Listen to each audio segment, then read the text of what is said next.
I'm going to do a quick install of Debian 12. Now, when you do this, you're going to probably run into a problem on these older computers. And I'm trying to see if maybe we can pinpoint where that's happening. But there'll be no bootloader. It won't be there. I don't know what the reason is, but we're just playing around and we're waiting for another USB stick to finish writing to test something else. But I've once again screwed everything up. But hey, this is how you learn. You screw things up. So we're just gonna go in here and we've got Arch Linux on this one that I can't access anymore, and then we've got Ubuntu, a modified version of Studio, and it's actually set up pretty nicely. But problem is that I'm not really an advanced Linux user, so I've got this other operating system that I can't seem to get rid of on here. So let's go here, Debian home, and then you just make like a super secure password, which by the way is a joke. I try to make a simple password so I can get in and out of these distros without screwing around too much.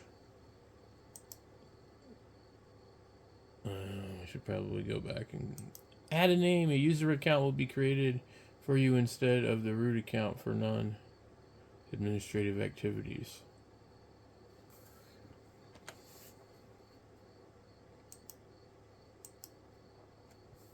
And again, the super secure password.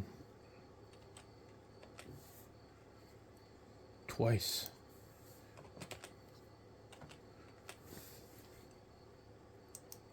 Usually, most of the time when I install something on this computer, it doesn't make it more than 24 hours before I overwrite it with something else.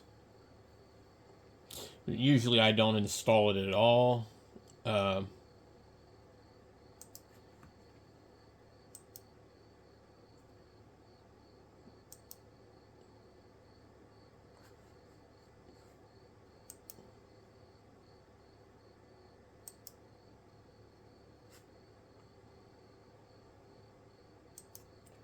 Following partitions are going to be formatted.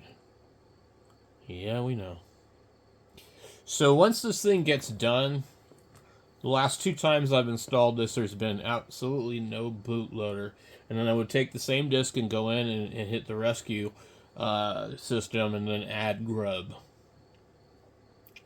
Not exactly sure what the reason is, but if you look it up on Google, there seems to be a lot of people had that problem. And I don't know if it's because I'm using an older 2010 computer, that's 15 years old, or what it is. But, I mean, there's definitely a problem, and it hasn't just been this computer. I've had this problem, but yet I can install Ubuntu and I don't have a problem. And Ubuntu is based off of this. Okay, so where are we at now?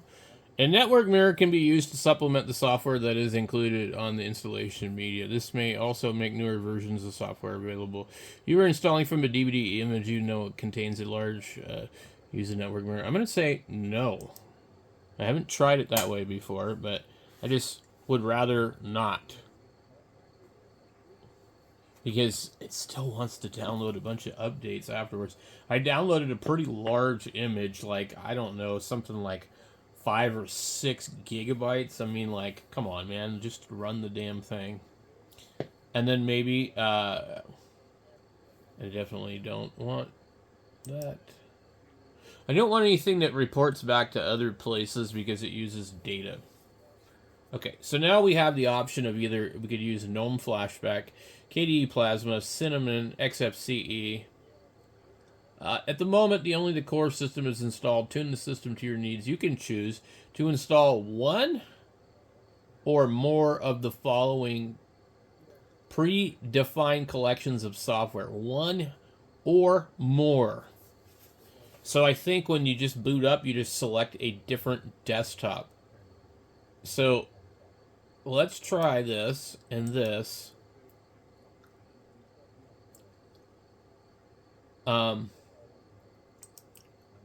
I just do them all?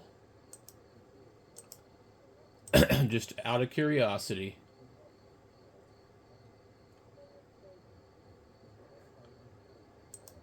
Let's just do them all. Hey, we're going to do everything. If it's all installed, I think you just wait on the boot screen and you just select your desktop environment.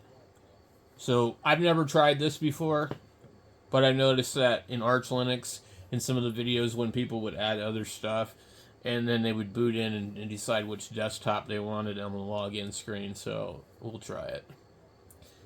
We're going to have to fix this thing probably anyways, so we'll just see what it does. So I'll be back when this is making some more progress. This is interesting. A display manager is a program that provides graphical logging capabilities for the X Windows system. Only one display manager can manage a given X server, but multiple display manager packages are installed. Please select which manager should run by default. Multiple managers can run simultaneously if they are configured to manage different servers. To achieve this, configure the display manager accordingly and edit each on their initial script in etc. int.d and disable the check for a default. Okay. Configuring light DM. I don't really know what to do here.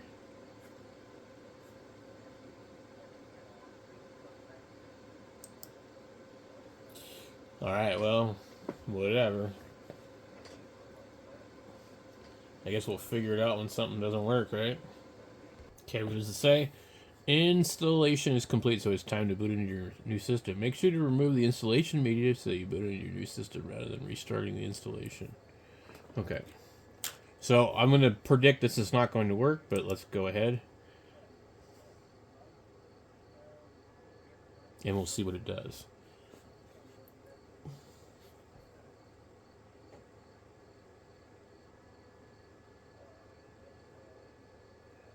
Yep.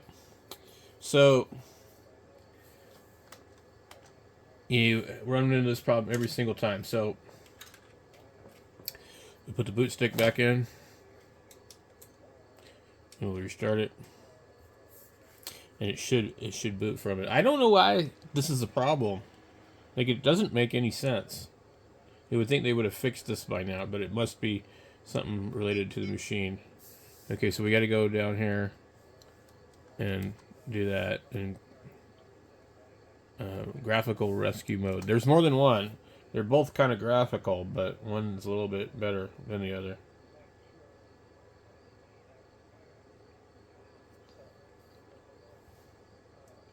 And it's going to kind of look like an installation.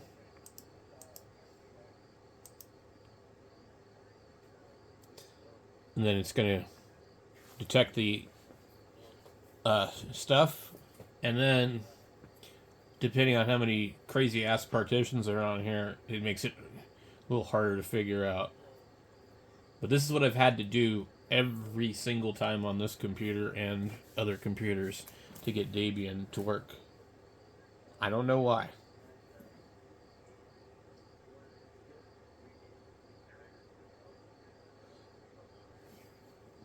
Okay. Okay, so we get to this point and click continue. It really looks like a regular setup. I don't know exactly why it does this, but it does.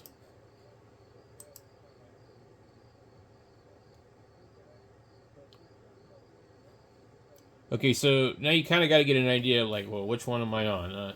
SDA 1, 2, 3, or B1? And this other stuff really shouldn't be on there, but it's apparently on there. There's supposed to only be one partition. Enter the device which you wish to use as a root file system. You'll be able to choose among various rescue operations to perform this. If you choose not to use a root system, you will be given reduced choices. Okay, so now, if you do this, it doesn't show the option to install the bootloader. One of them will. The installed system appears to use a separate boot EFI partition. It is normally a good idea to mount it, as it will allow operations such as reinstalling the bootloader. However, if the system on the boot EFI is corrupt, then you may want to avoid mounting it. We'll just click continue and reinstall the grub bootloader. And we're going to do, I guess, /dev /s DA2, I think. And we'll know if it doesn't work. I mean, okay, and then reboot the system. And if it works, we'll be good.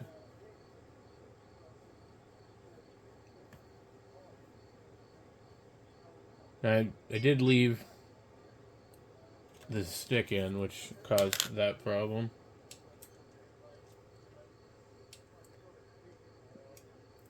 Usually it doesn't want to boot from the stick. It usually goes to the first disk, no matter what, but apparently not the case with this thing.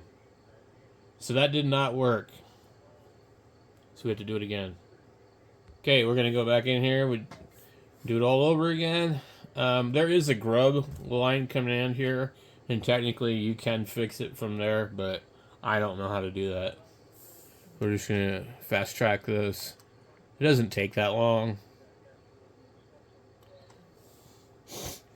Okay, so let's click on this and see what it says. Okay, then we'll go where it says go back. So we want to click on the other one. Okay. An error occurred while mounting.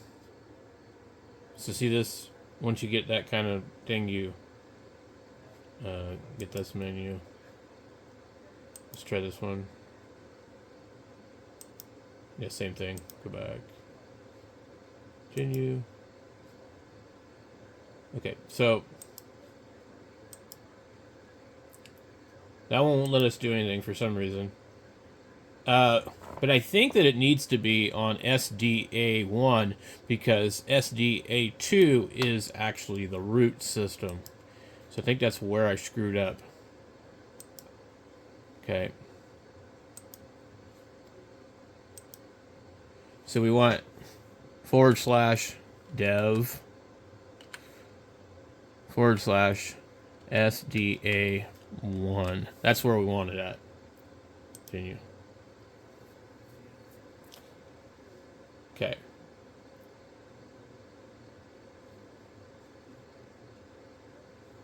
And we could also do force grub installation to the EFI removable media path.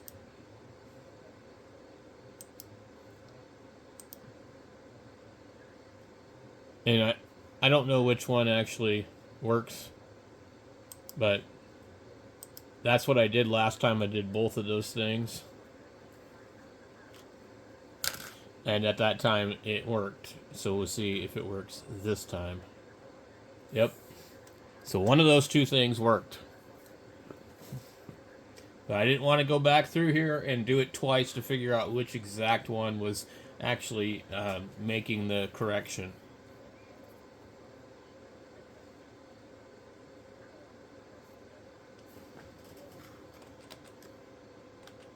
Oh, never mind. Hold on. So this is what I think here. I think, oh, see, look. We have all these right here we can pick from. So, Cinnamon, Gnome Classic, Gnome Classic on Wayland, Gnome Classic on Zorg, Gnome Flashback on Meta City, LXD, LXQ, OpenBox, XFC. Like, I had no idea that you could do all this. I don't know, can you guys see it? So we can pick whatever we want here.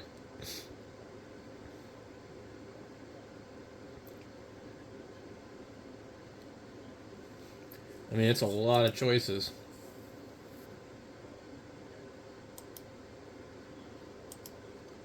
I don't know what that one is.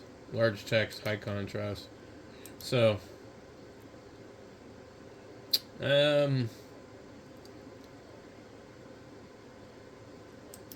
let's try classic. I'm just kind of curious which. Why is it doing that?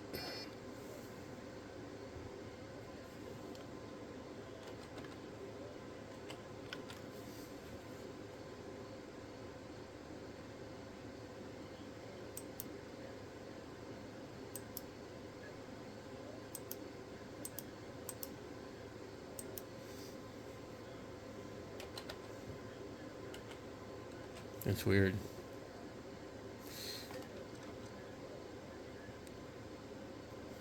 I don't have a password. I don't have an account. We gotta restart it because I have no account. There's no user account on here for some reason. It doesn't look like it anyway. So let's just see what it says. I don't know.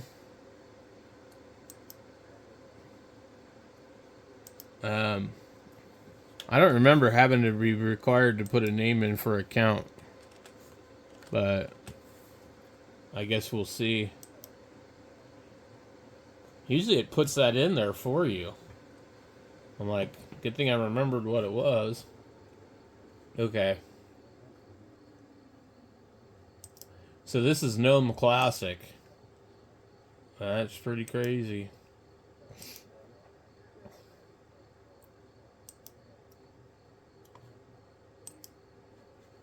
Wow. I don't know if I ever used this before. What does that do?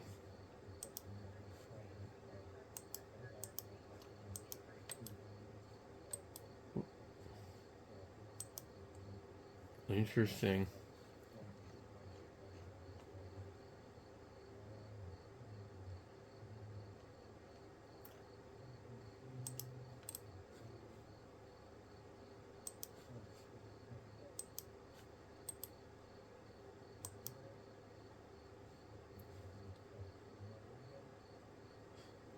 Well, I don't know, man. This is strange.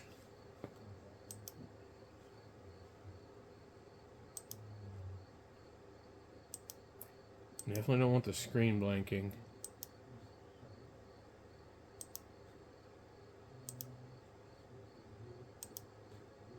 Okay.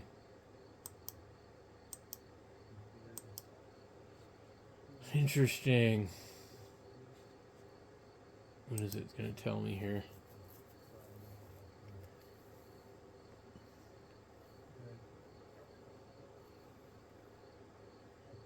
The GNOME version is not available. Interesting.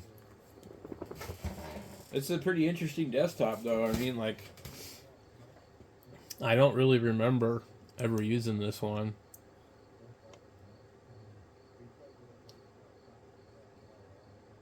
I like how simple it is, though.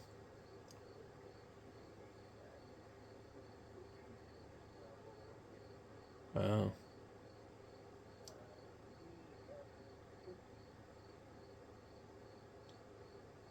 We get cheese.